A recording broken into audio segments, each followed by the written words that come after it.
लेकिन सबसे महत्वपूर्ण ये है कि क्या मध्य प्रदेश को उसके कोटे में उतने मंत्री मिल रहे हैं इस मंत्रिमंडल में, ये सबसे महत्वपूर्ण है प्रभु जी।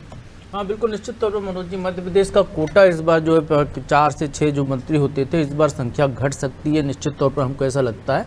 और लेकिन जो प्रमुख चेहरे हैं, मतलब परफॉर्मेंस देने वाले चेहरे के तौर पर यदि जगह मिलने की संभावना देखें तो शिवराज सिंह चौहान, ज्योतिरादित्य सिंधिया, ये 2 नाम तो बिल्कुल 100% तय मान के चल सकते हैं हम कि ये मंत्रिमंडल में होंगे। क्योंकि शिवराज सिंह चौहान का जिस तरह के कृषि के क्षेत्र में मध्य प्रदेश में काम किया है, महिलाओं के उत्थान के लिए काम किया है, कई ऐसी स्कीम्स हैं जिसके जरिए शिवराज सिंह चौहान ने मध्य प्रदेश में वो करके दिखाया जो किसी ने सोचा भी नहीं था। तो एक वो चेहरा हो सकता है। दूसरा, ज्योतिरादित्य सिंधिया को जो भी जिम्मेदारी मिली, जो भी पोर्टफोलियो मिला, उनने बेहतर काम करके दिखाया। सिविल एविएशन में उनने बहुत तेज़ी से काम किया कि अयोध्या के एयरपोर्ट बहुत जल्दी बना दिया। कई ऐसे उदाहरण उनके सामने। लेकिन जो वीरेंद्र कुमार जैसे मंत्री हैं या फग्गन सिंह कुलस्ते हैं जो अभी मंत्री थे, या धर्मेंद्र प्रधान या एल मुरुगन जो मध्य प्रदेश कोटे से मंत्री गिने जा रहे थे, नरेंद्र सिंह तो जी, ये तो खैर हाँ, ये तो उनको तो भेज दिया, हाँ, ये तो यहाँ आ गए। तो इनकी जगह पे मुझे लगता है कि एक जो अभी भटनागर जी कह रहे थे जातिगत जनगणना होगी, तो उसके जनगणना के बाद क्या होगा? जनगणना के बाद होगा बीजेपी जो महिला आरक्षण का जो संसद में विधेयक पारित कराया था उसको लागू करने की बात होगी। तो उस लिहाज से जिस तरीके से मध्य प्रदेश में 6 महिला सांसदों को टिकट दिया था, 6 की 6 जीत गई हैं, तो निश्चित तौर पर मुझे ऐसा लगता है कि मध्य प्रदेश से जैसे संध्या राय हैं जो दूसरी बार की सांसद हैं, तो वीरेंद्र कुमार की जगह वो रिप्लेस हो सकती हैं। हिमाद्री सिंह का नाम हो सकता है, या और कोई, हाँ, फग्गन सिंह की जगह, बिल्कुल। तो इस तरीके से जो है वो क्षेत्रवार और जातिवार संतुलन यहाँ पर साधने की कोशिश करेंगे। और जो ओवरऑल जो मंत्रिमंडल का चेहरा है, निश्चित तौर पर ये मान के चलिए कि नरेंद्र मोदी इस बार पूरी संख्या नहीं भरने वाले हैं। 80 तो 80 वो बनाएंगे नहीं, क्योंकि उन्हें 2014 में जब वो फुल फ्लैश मेजोरिटी में थे तो 46 कैबिनेट मंत्री थे उनके। 2019 में जब आए तो 48 थे।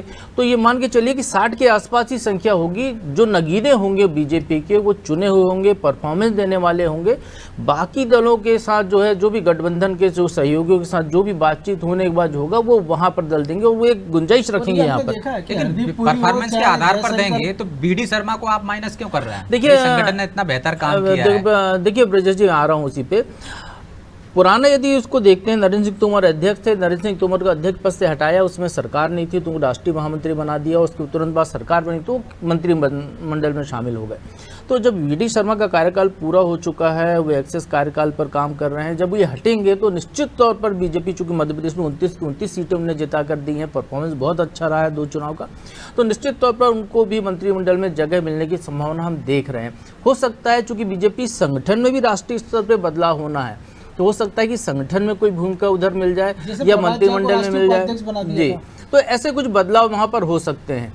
संगठन में बदलाव भी होंगे तो प्रकाश जी, मध्य प्रदेश में भी बदलाव होगा और इस बदलाव का ये परिणामों से भी असर पड़ेगा, मुझे लगता है। आपकी क्या राय है? देखिए, मध्य प्रदेश में तो परिणामों से कोई ऐसा असर नहीं पड़ेगा, लेकिन चूंकि यहाँ पे अब बदलना ही है, संगठन के अंदर बदलाव होना है, तो नया अध्यक्ष आएगा।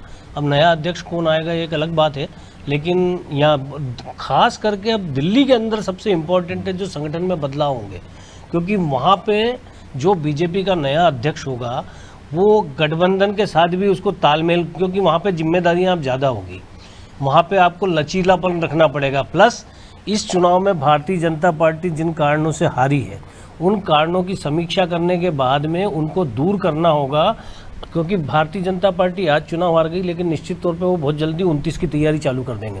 उनके पास सामने 3 राज्यों के चुनाव है, तो भारतीय जनता पार्टी में कई सारे बदलाव राष्ट्रीय स्तर पे होंगे, कई सारी चीज़ों को उन्हें परिवर्तित करना पड़ेगा। जब वो अपनी आत्ममंथन करेंगे तो अपनी गलतियों को महसूस करेंगे कि उन्होंने कहाँ कहाँ गलतियाँ की, किस तरह से केंद्रीय नेतृत्व राज्यों के नेतृत्व पे हावी हो गया और वो क्या सही था या गलत था। तो इन सारी जब चीज़ों पे बात होगी तो मुझे लगता है कि संगठन में भी बहुत महत्वपूर्ण लोगों को दायित्व देना पड़ेगा, जो संगठन के काम को जानते हैं। उसमें वीडी शर्मा हो सकते हैं और खुद शिवराज सिंह चौहान भी हो सकते हैं कि वो मंत्री के तौर पे भी उपयोगी हैं और संगठन में भी उतने ही उपयोगी हैं, क्योंकि भारतीय जनता पार्टी को जानते हैं। शिवराज सिंह चौहान का नाम इसलिए नहीं हो सकता राष्ट्रीय अध्यक्ष के लिए अभी, क्योंकि कांग्रेस उनके पीछे पड़ गई है।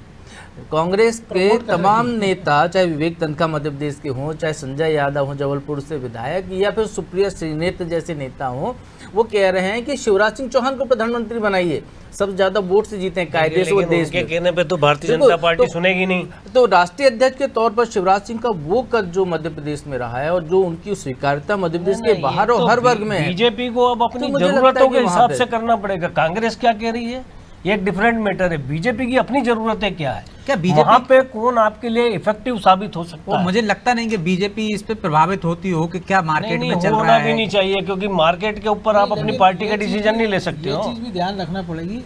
महाराष्ट्र की हार के बाद बीजेपी में तमाम राज्यों में हार हुई, लेकिन इकलौते देवेंद्र फडणवीस ने कहा कि मैं जिम्मेदारी लेके इस्तीफा दे रहा हूँ।